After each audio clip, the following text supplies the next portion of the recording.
Next question is also from Kate. Will you shut up? Go and lay down.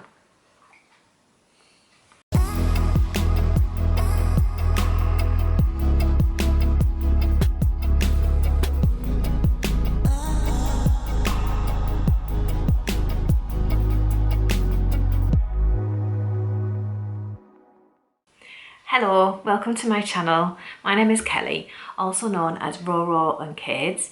You can find me on Instagram and YouTube. Welcome to this video.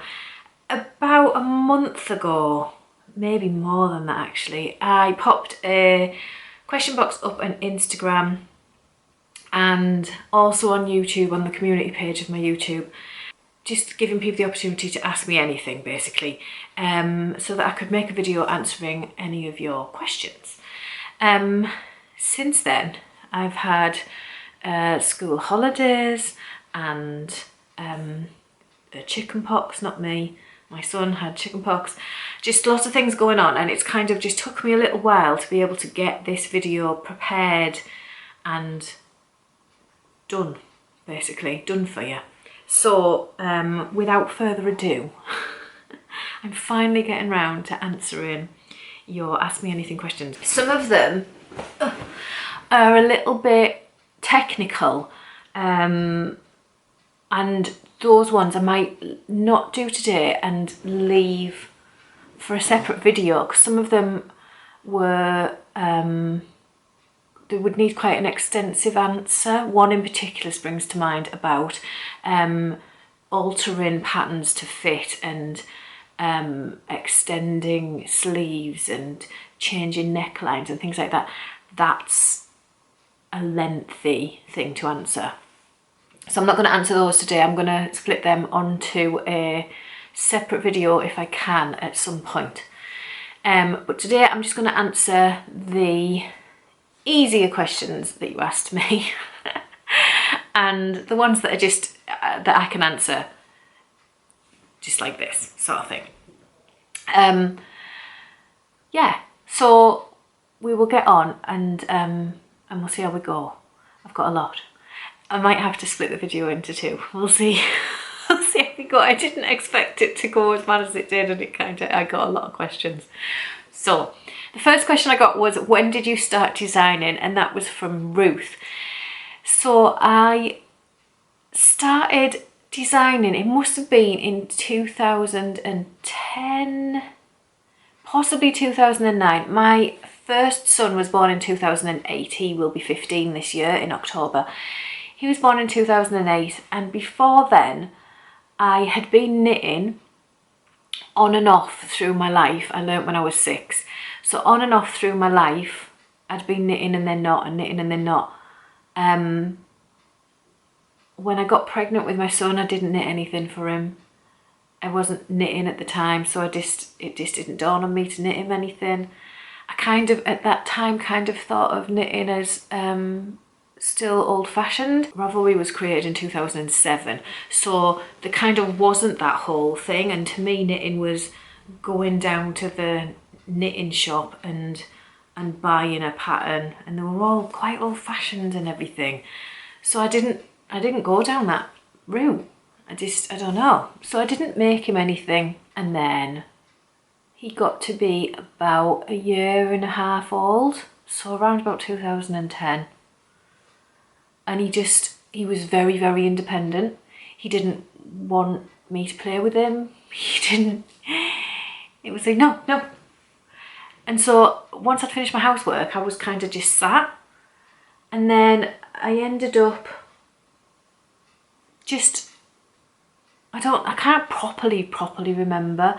I remember thinking, I'd found out about Etsy and thinking, well, I could knit things to sell on Etsy. And then I just started knitting things, and they were, looking back, they were actually designs, because I was just knitting things and then putting them on Etsy. I wasn't writing down the design or anything. I was just making stuff up as I went along. I didn't actually follow patterns. So I suppose that was when I started designing, and then I eventually saw knitting magazines again and was like, do you know what? Maybe I could do some stuff for knitting magazines. I'd done some self-published stuff before then. I'd brought out a couple of hats. The Mossy Pearls hat was the first one I brought out, and it sold 4 copies in the first hour, and I was over the moon. And I don't think it sold anymore. And then I brought out How to Predict a Riot. I Predict a Riot, not How to Predict a Riot. I Predict a Riot, brought that out, and I put that up for free. And then I started thinking, do you know what, I can do this. I'm gonna approach a magazine and see where the land lies, and that's what got the ball properly rolling. So yeah, around 2010, because I got in the magazine in 2011, but you work 6 months in advance for a magazine, and it was in the April issue, so I would have been working for them in 2010. So it would have been early 2010, yeah. There you go. That was long-winded to tell you that, wasn't it?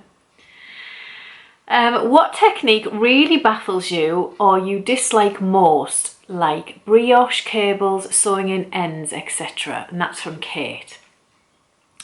So a technique that really baffles me, a couple of years ago I probably would have said intarsia, but since then I've got better at intarsia. It is not my favourite.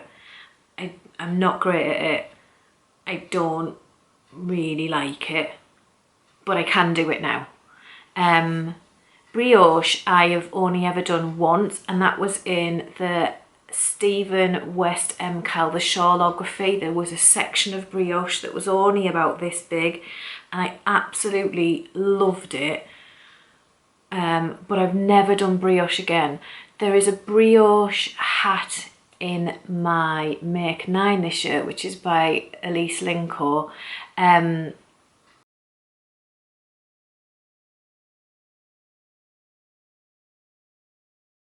going to be doing that, and that's got a brioche brim, just to get me back into the swing of brioche. But yeah, it's not something that I've properly picked up. Ones that I dislike, techniques and things that I dislike, I hate blocking. I hate it.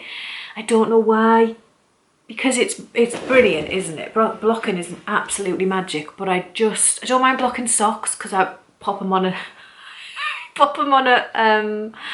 sock blocker and I spray them. I don't actually soak my socks. I just put them on a blocker and then I really soak them, spray loads of water onto them, from a spray bottle, one that you spray your plants with.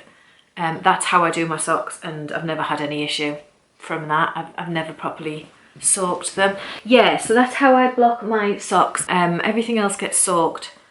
I think it's just the tedium of blocking, like soaking it, and then you're getting your blocking pads out, and then you've got to get a towel, and then you've got to wring it all out and roll it up and then pin it out, and sometimes you pin it and it's overstretched, and then you unstretch it, and then you're messing about with the tape measuring. I don't like blocking. I really don't like blocking. I have to really force myself to do it. Some things are desperate to be blocked as well, and I did a Find Your Fade shawl.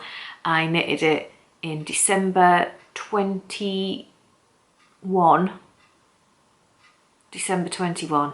It's still bundled up in a heap in a cupboard, needs blocking.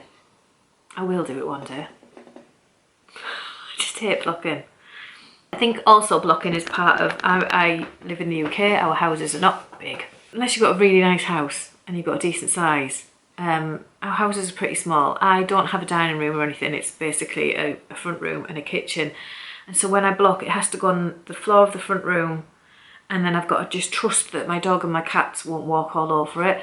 My sea glass tea was blocking last week, and my dog walked over it 3 times. That's 2. 3 times.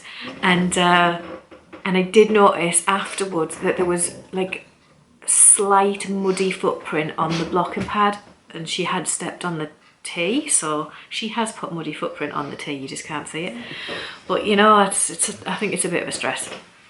So yeah, I don't mind sewing in ends. That's my dog making a lot of racket. I don't mind sewing in ends. it doesn't really bother me that much. It depends how many they are. Cables hurt my hands, so that's why you don't see a lot of cables from me. I like them. I think they look amazing, but I find them boring to make. They look amazing, but I just find them boring to knit, and they just hurt. They just hurt me to knit. So I just don't do cables very often. I prefer this.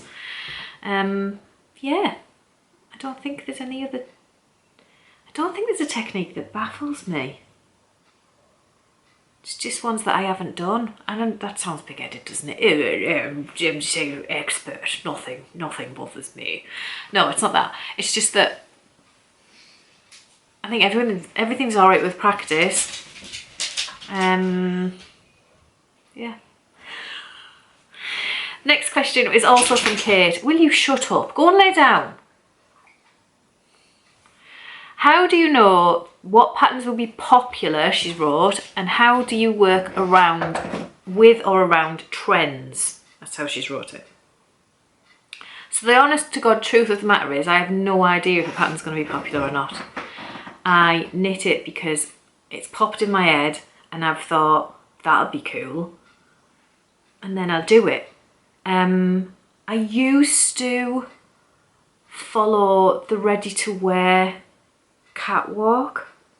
So you get the catwalks come out, you get London Fashion Week and all of that, and there is a part of the fashion show that has a RTW section, a ready to wear.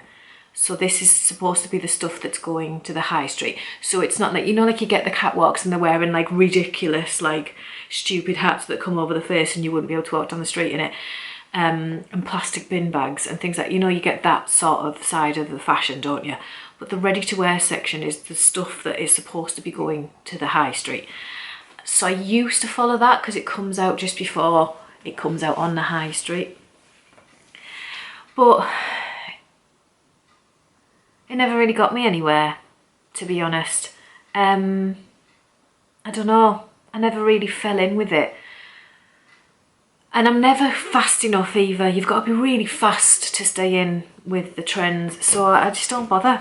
I just think if I like it, then somebody else might. And I make it. It doesn't mean that it's going to be popular either. I've released patterns and they've just done nothing. It's tumbleweeds blowing through. And then I'll release another pattern and it'll just do really good. So yeah, there's no way of really, no, there is. People do have ways of knowing. I just don't fall into that category.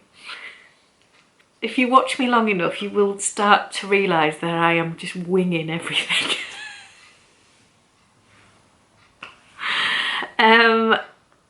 My next question I got was from Katie, and she asked me to talk about my band days. So when I was a teen until my early 20s, I was in a band. I started with my best friend from school. We set up, we actually auditioned other girls and we set up a 5-girl band. This was before the Spice Girls. So we had a 5-girl band and we were doing dancing and things like that, but none of us could dance. I think one of us could dance. And I can't dance to save my life. And it was just like, it just wasn't working and it wasn't who we were inside. And it ended up splitting up. And then the Spice Girls came out and we were like, oh, we should have just stuck at that. Me and my best friend then kind of moved out of that and we picked up guitars. I learnt the guitar, she learnt the bass guitar. We auditioned a girl as a drummer, she became our drummer. And the 3 of us, we started a band, we were called Yen. I will pop up the pictures of the singles we released. We never got big. we had a manager. Unfortunately, the manager, he wanted to create his own record label. He had his own record label, but he wanted, without telling us, he wanted us to be the band on his record label that launched his record label. So when we were getting offers from other record labels, he was turning them down and we didn't know. So hey ho, it's the way it goes. I do have a picture of me in a gig. Yeah, we were kind of like a punk like thrash band. It wasn't great. We were just a bit rocky. We were quite rocky, and she couldn't, the lead singer actually couldn't really sing, so she kind of like just talked and shouted. It was, yeah, and I did the singing in the background. I'm not a great singer, I'm just okay. Yeah. It was, do you know what? It was my, I started the actual playing the guitar band in, I think I was about 19, 20. And I did it until I was about 28. I think I left. They carried on for a little bit longer and then it fizzled out. But yeah, I think I was about 28 when I left. And you know what? Those 8-9 years were just amazing. I saw so many things, and I travelled the UK touring and doing gigs and met some brilliant people, had so much fun, and just, yeah, it was like a great way to spend your youth. My parents weren't happy. They were like, when are you going to get a proper job? But, and they're still asking me that, but yeah, I had a great time. I have no complaints. Well, I do, because I could have been in a different life than I'm in if my manager hadn't been such a naughty man. But at the same time, if I'd have had that life, then I wouldn't have my kids, because I wouldn't have met Terry. And so this is it, isn't it? You have to weigh things up. There's another dimension somewhere with another Kelly who is a famous rock star. There you go. I believe in that. I don't know if you do. I believe somewhere there's a different version of you everywhere. And I'm sorry this table keeps wobbling, so every time I take my tea off. So yes, that's my band days. I saw the sights. How did you and Terry meet? And that's from Carla. So in the UK there is a shop called Argos. I don't think it's anywhere else. I think it's just UK. I could be wrong. Argos is what's called a catalogue shop. So you go into the shop and there's lots of catalogues full of stuff. The catalogues are like this fat, full of you name it. Not food. They didn't sell food. And he said we then. I haven't worked there for a long time. They don't sell food, but they sell, it's like household stuff and like trampolines, scooters, toys, sofas, furniture, and then like the curtains, the bedding, the cushion covers, the garden furniture. Like it's your house. It's all stuff for your house, including toys. Yeah, I think that's about it. So anyway, I worked there. I worked there for, I don't know how many years I worked there in total, but I worked there a good few years, and then Terry started working there. So Terry was taken on as Christmas staff, which is what usually happens. They take on Christmas staff, and then some Christmas staff stay, some are left, are fired at the end. Not fired, but like, thank you very much for your time, goodbye. They keep on the best.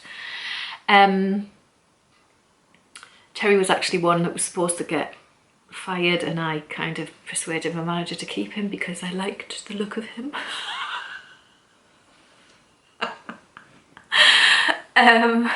Terry is 8 years younger than me. So when he started there, he was 21 and I was 29. I was also in a relationship at the time, so he kind of, he knew I was in a relationship, he liked me, but was staying clear because I was in a relationship. But then my relationship ended, and then I dropped major hints to Terry to tell him that my relationship had ended. Yeah, as you do. I just thought, you know what, I'm 29 and like if he's not interested, he's not interested, but like if you don't try, you don't get anywhere, do you? So yeah, and then we ended up seeing each other and we've been together 17 years? We got together in 2006, so what's that? I'm supposed to do maths all the time for work and look at my brain not working at all. 17 years, I was correct. 17 years, that was hard. I'm sure some of you were shouting at the screen. So yes, we've been together 17 years, we have 2 children. We had our first in 2008, a year and a half after we'd got together. And then I've had miscarriages and stuff. So our first pregnancy was twins and we miscarried. But then we had Caden and then I had another miscarriage. And then nothing happened for ages and ages and ages. And we thought, oh, well, it must just be the 3 of us. And then Rowan come along when I was 40. So that's why I've got a child at 47. I have a 7-year-old. There you go. That's how it goes, isn't it? Like I said, in another dimension somewhere else. I'm doing very different things. What is your favourite knit of another designer and your favourite knit of yours? And that's from Angie. Okay. I didn't actually start knitting from other designers until I started this podcast. I realised the other day that I'd missed the 2nd birthday of the podcast because I'm just useless at keeping up with these things. So the podcast is now 2 years old, so I've only actually been knitting for myself personally for 2 years. Before that I only knit designs. That was it. I didn't knit anything else. I didn't knit for anybody. Only models in magazines who don't keep them anywhere. So I have a big massive bag upstairs full of designs that I've knit that will never fit me because they're for very, very svelte waif-like people. And my bones are not even that small. So yeah. Oh, wobble wobble. So for the last 2 years I've not knitted. I've knitted a fair bit. My favourite thing, I would probably say I'm stuck because it's a toss-up between my Pink Fizz by Andrea Mowry or my Chunky Dahlia Lynette. I can't decide.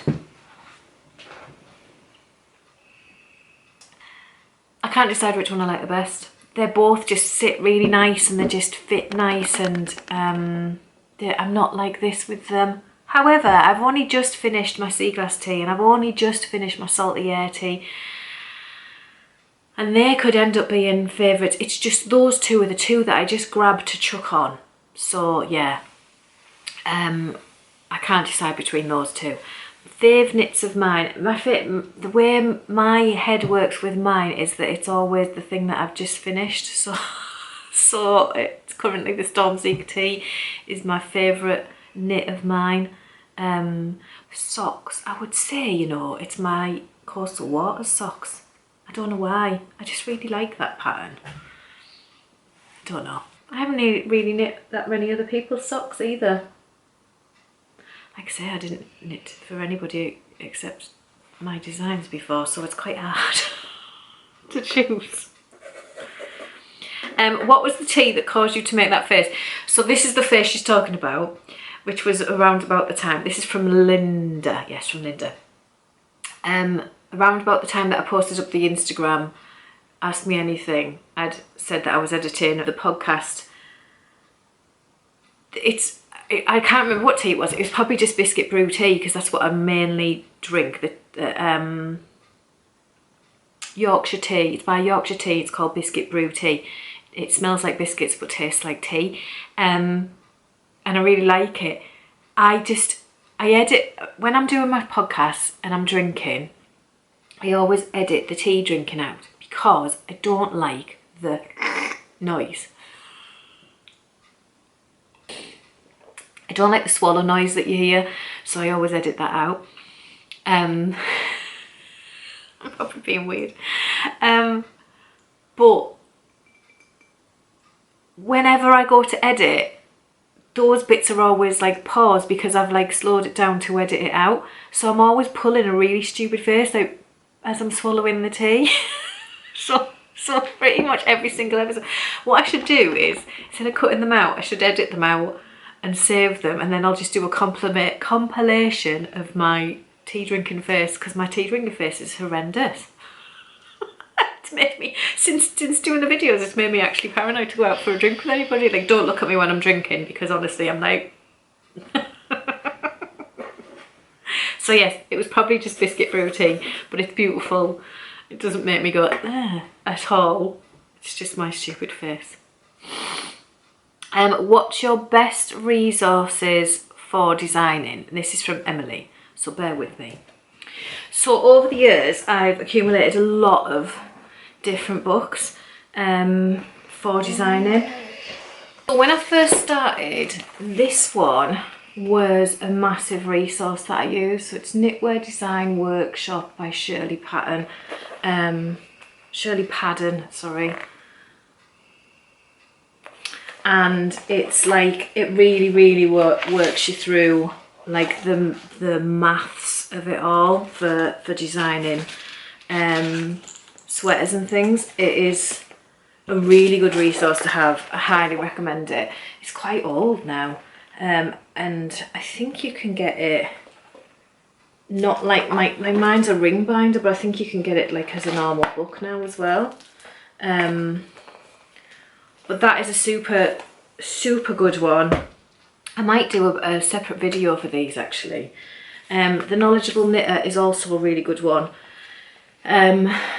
This one kind of explains so many different things. It explains about different necks and what slip stitches look like against what they don't, different treatments, different yarns, just all sorts of things it explains about.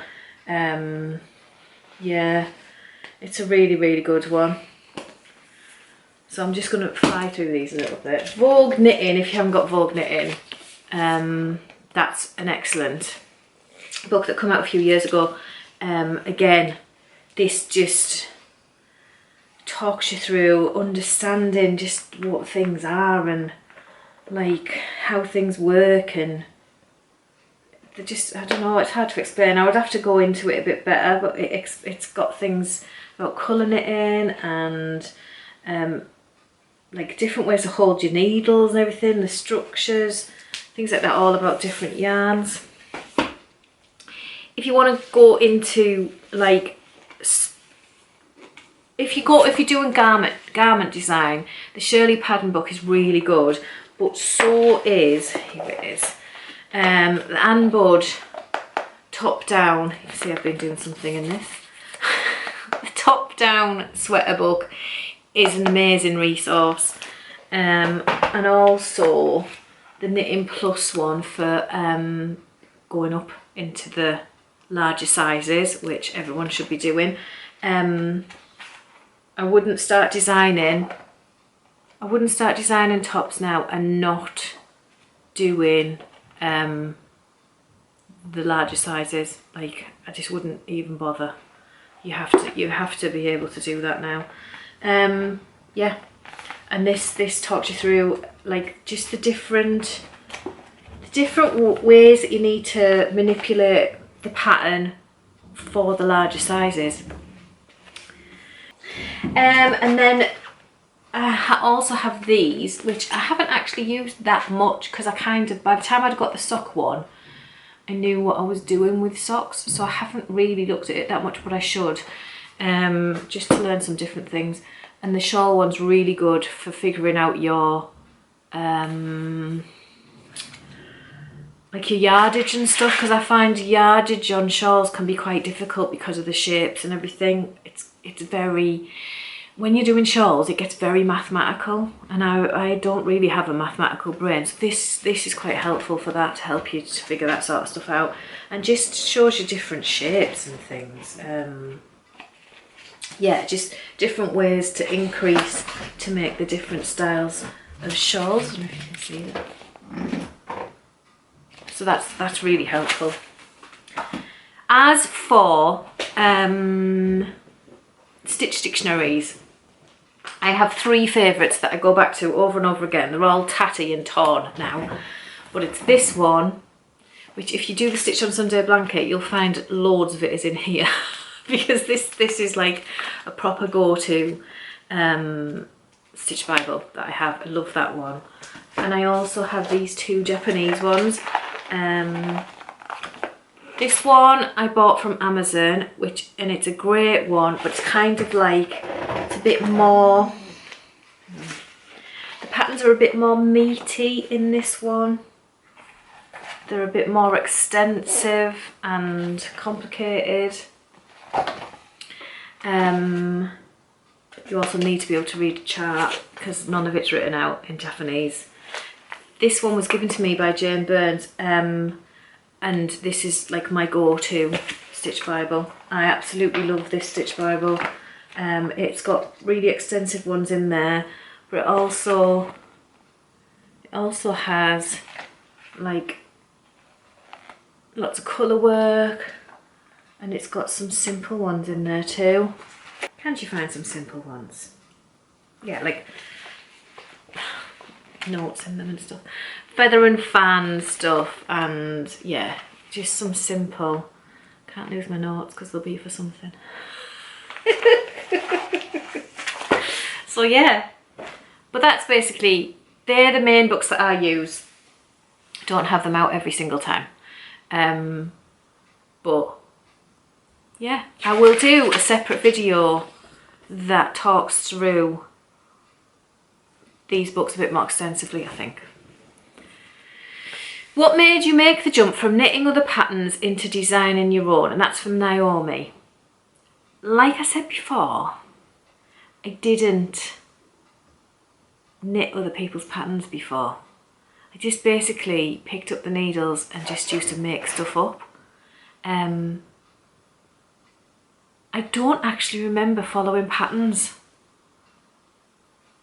so that's a bit weird, but I can't remember sitting and following patterns. What it feels like, I just picked up and just went, I want something that's like this, so I'll just cast on this amount of stitches and see if it works.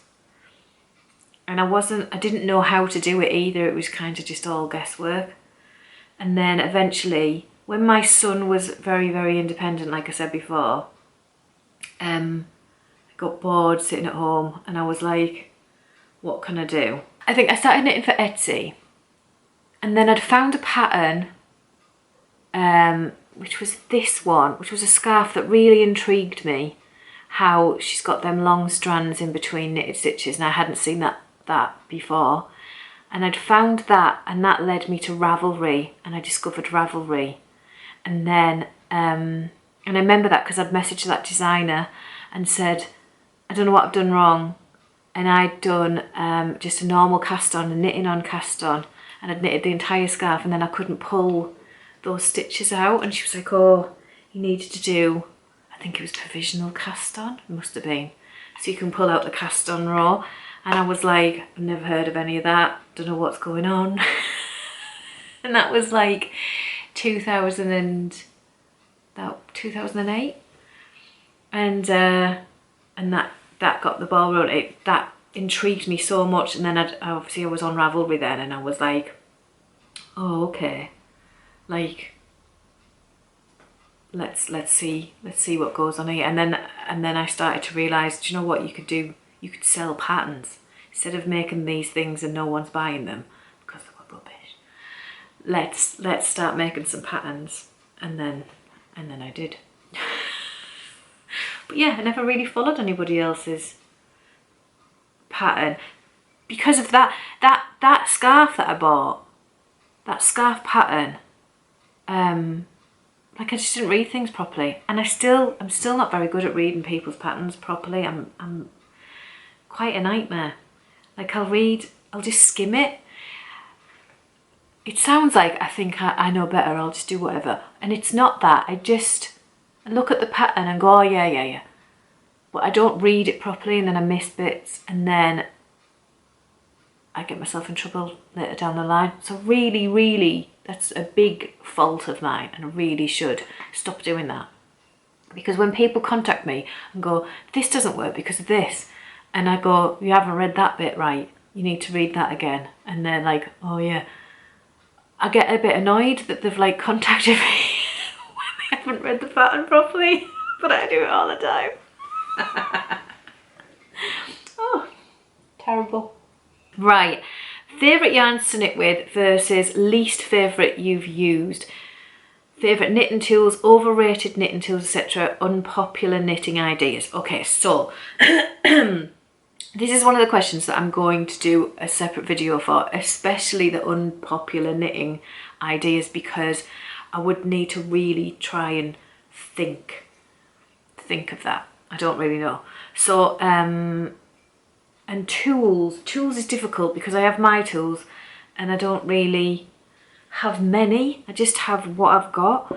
My favourite yarn to knit with, I can tell you that, is since discovering indie dyed yarn. I love it. I absolutely love indie dyed yarn. It's very rare that I've found one that I didn't really like. Some I like better than others. Some are beautifully soft compared to others. And some dyers just have it, don't they? And then others not so much. The same as designers. Some have it, some don't. I think there's a place for everybody, don't get me wrong. I'm not saying that I've got it. I'm just saying some people like my stuff, some people don't. It's fine. Same with indie dyers. But yes, I love working with indie dyed yarn. My favourites are Skein and the Stitch, Beehive Yarns, Cooks and Crafts, Adventures in Yarn Craft. They're the favourites that I've used. I haven't used everybody's.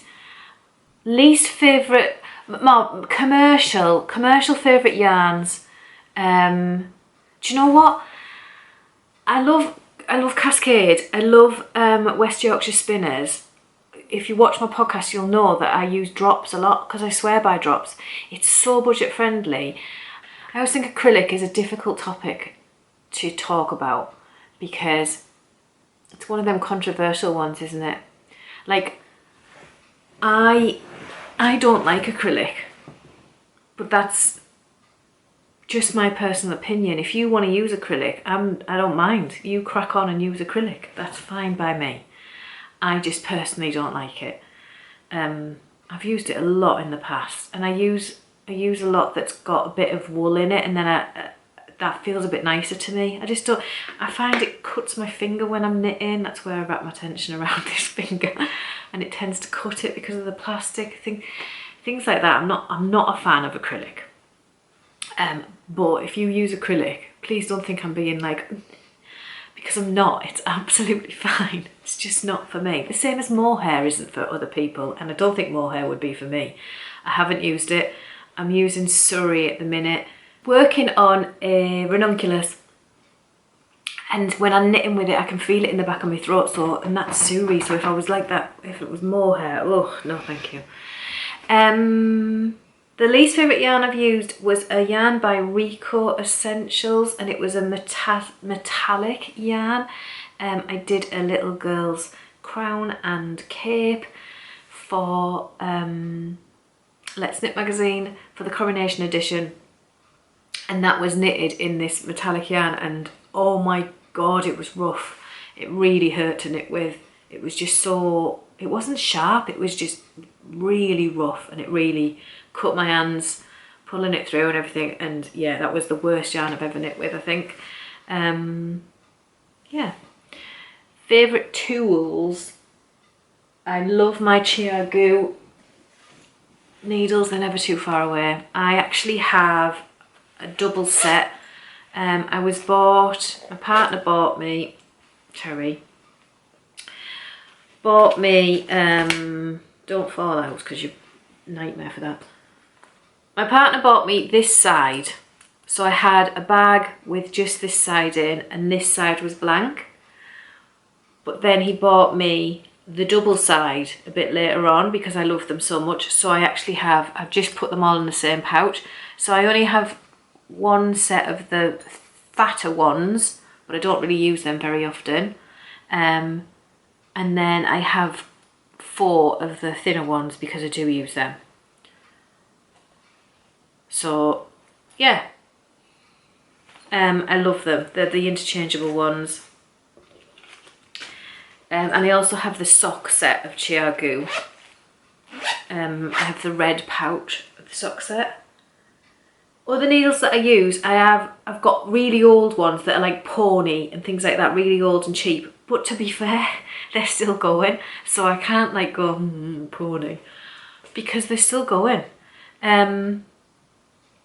I originally bought a big pack of cheap bamboo circulars from eBay, and some of them are still going. Some of them have snapped.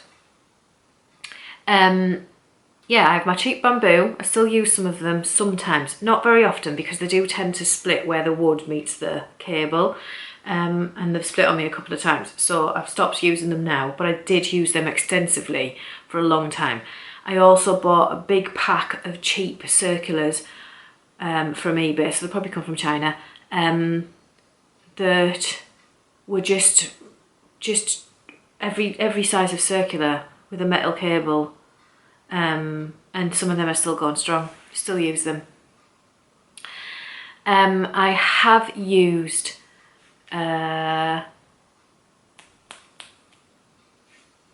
these. I've got these on it. Symphonies, Knit Pro Symphonies. I can't show you what that is. The Knit Pro Symphonies, I have that one pair, and is it this side? No, it's this side. This, it's not an interchangeable. I really need to get some glue in there and stick that back on. I've got to be really careful when I knit. But yes, this seems to happen with the Symphonies. That's happened to me twice now. And I also have had Lee needles, and I had 2 wooden ones, and I was really going to buy the interchangeable set, but both of them snapped. They splintered right down the needle, both of them exactly the same way, splintered diagonally. Whether that's me bending them as I knit, if I'm a bit rough, I don't know, but both of them did that. So I don't have those anymore. They were thin, they were sock needles, 2.25mm, US 1. But so I was going down the wooden route and I was enjoying using wooden needles, but now I've gone back to metal. I have this needle. I don't want to show you what's on there either at the minute. That's a 2.25, and I think that is a Knit Pro Zing, maybe? I'm not 100%, but it's a Knit Pro, and it's a great needle. So I think it's just finding your thing. A lot of people swear by wooden. I kind of swear by metal. I find if I knit for a long time with wooden, they get so hot that I'm like, I cannot move the stitches down them, and that drives me mad. Whereas the metal, I can always move them. But I know some people don't like that because it moves too easily and they can slip off. So horses for courses, people. Horses for courses. So the unpopular knitting ideas, I'm going to leave that, Angie. And I'm going to have a think and come back to it. So that was... So there was more questions on YouTube. So one of them from Joanne was, are there any tips you can give for altering a pattern to fit? For example, putting a bit of waist shaping in, or what to do if you want longer sleeves or a different neckline? That is a really extensive question to go into. So I think I'm going to try and do a different video for that. I'm going to try. I'm not sure how I would explain that, but I will try in a future video. What are your favourite needles and accessories? That's from Angelica. Yeah, what I've just said. My I accessories, I have bog standard tape measures because they constantly go missing, so I don't spend a lot on tape measures. I just have any old thing that I can find. The same with not so much scissors. Scissors, I have a fair few different ones. Yarn needles, I just bought a set. They're just any old, because again, I've had some fancy ones and they just disappear. Settee eats them or whatever. So yeah, I just grab what I can get. I don't have anything like any favourite accessories. No, I'll maybe do a video for favourite accessories. Yeah. Adele said, I have a technical question. How do you choose a suitable alternative to the yarn in a pattern? I get that if it says DK, then choose a DK, but not all DK is equal. Some have different stitches per inch, which means changing needles, and I might not like the look of the finished stitches. If the yarn has a different composition, then it might not be as good for cables, draping, etc. I never seem to get it right. Any advice would be appreciated. My first bit of advice for that is to use yarnsub.com. Yarnsub.com is amazing for giving you a yarn that is as close to the one from the pattern as you can get, and it gives you a percentage. So I'll put up a screenshot. So basically, when you type in your yarn, let's put in a yarn, right? So I'll have put something in, I'll think when I'm typing this up. We put in a yarn, and then the first yarn underneath will be as close to, and it should give you a percentage. So like, I can't see what is here. So say it'll give like 98%, 96%. It gives you a really high percentage, really close to. That is my best advice for substituting yarn, to go to that website, because it just gives you the closest match you can get. Other than that, you need to try and find something of the same sort of composition. So if they've used 100% merino, try and find something that's 100% merino. Don't go to cotton. Don't get 100% cotton, because it might not work the same. But yeah, just try and keep as close to as you can. Obviously, look, my Saltier tee is knitted in 100% alpaca, and Stephanie Gurin's original Saltier tee was in a merino linen blend, I think. So it was like a lot more summery and stiffer than mine. Mine is really drapey because it's 100% alpaca, and it's a bit more fuzzy and warm, but it was just what I wanted at the time. I kind of wanted it to do that, but I haven't got the stitch definition that she's got, because I've got alpaca and she's got linen. So you're going to get a more crisp look with the linen, and you're going to get a fuzzy fluffy look with the alpaca. So you can deviate as long as you've got the same, yarn weight and the gauge. The gauge is key. If you've got the gauge and you like the fabric it's creating, you'll be okay. So look on ball bands for gauge to make sure that it's going to be the same sort of composition. But yeah, yarnsub.com, honestly, it's a game changer. Debbie asked, did someone teach you to knit, and how old were you when you began knitting? My lovely Nana, Alma, she taught me to knit when I was 6. That's 41 years ago. And she got me knitting. I can't properly remember what she first had me knitting, but I know that I used to knit Jean Greenhow dolls. She had a pattern, my Nana had a pattern from a magazine that was a Jean Greenhow doll that was a double-headed doll. You know, when you get the dolls on each side, and one's got a happy face and one's got a sad face, and she had this long yellow dress. I remember the yellow dress, and she was happy, and then I would flip the dress and she'd be sad. And I knitted one of those, I remember knitting that. I don't know where it is. I wish I did. I'd love to see what state it is. But I remember knitting that and being really, really happy. And then I remember trying to knit myself a garter stitch cardigan. But I can't remember how that turned out. But I used to always sit and knit with my nana. And it was lovely. She obviously never knew what become of it. I used to knit on and off as a teen and be really embarrassed about it because it wasn't cool.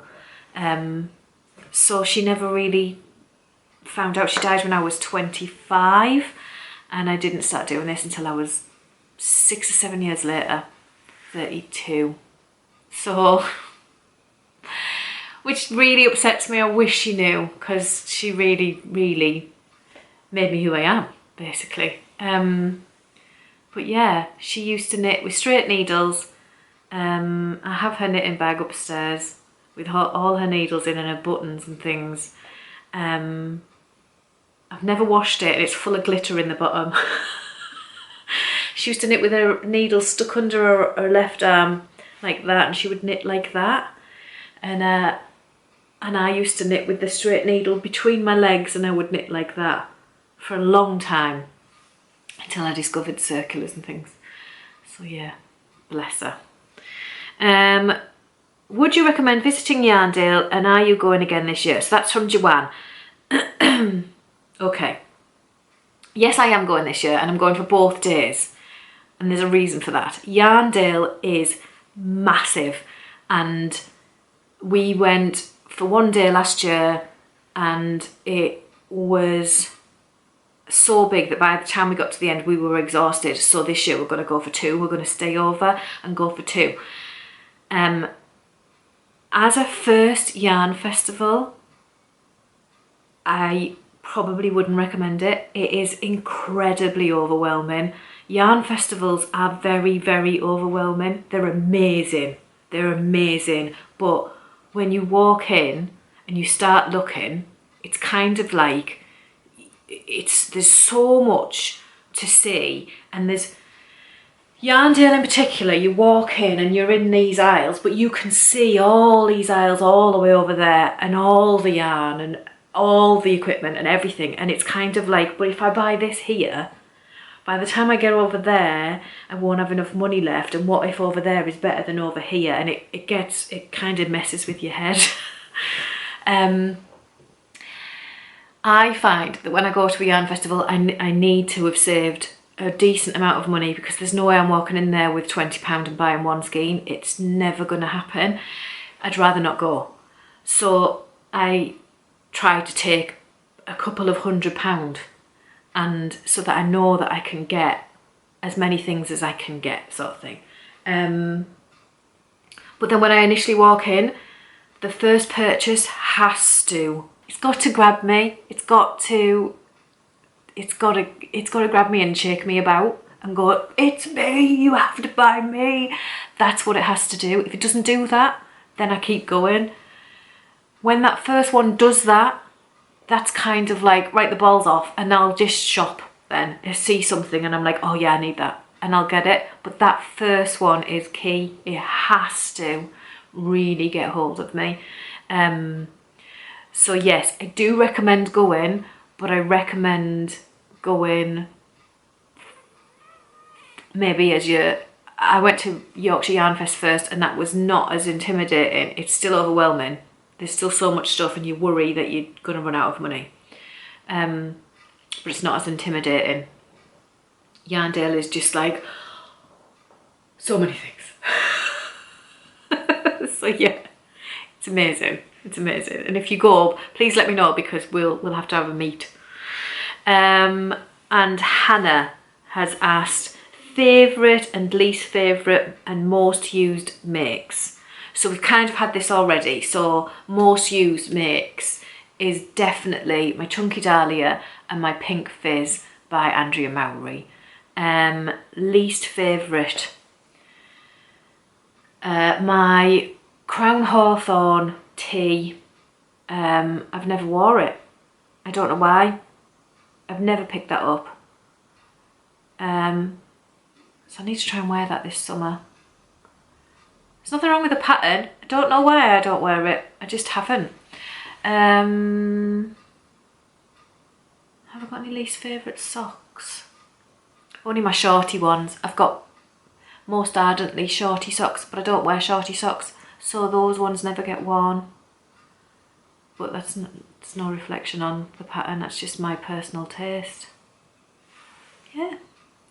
So that is the end of the questions. Now I did have anonymous questions available at the time, and I think they were all filled out by bots and they were absolutely hilarious. So I'm going to do a separate video for them. And yeah, that's it. So thank you very much for watching. This is a long one, but thank you so much for all the questions. I really, really appreciate them. And I will definitely split some of those off and make extensive videos, like the books and what was the other one that I said, the unpopular opinions and things like that. I don't know if I have any. I think I'm very in line. I don't know. I'll have to see. But yes, thank you so much. Thank you to everyone who asked me a question. Really appreciate it. It's definitely been fun. And I will see you in the next video. Remember to do the jobs, you know, give it a thumbs up, subscribe if you haven't, and leave a comment below and let me know what you think about some of the things I've told you about today. Right, I'm going. Enjoy the rest of your day. See you soon. Bye.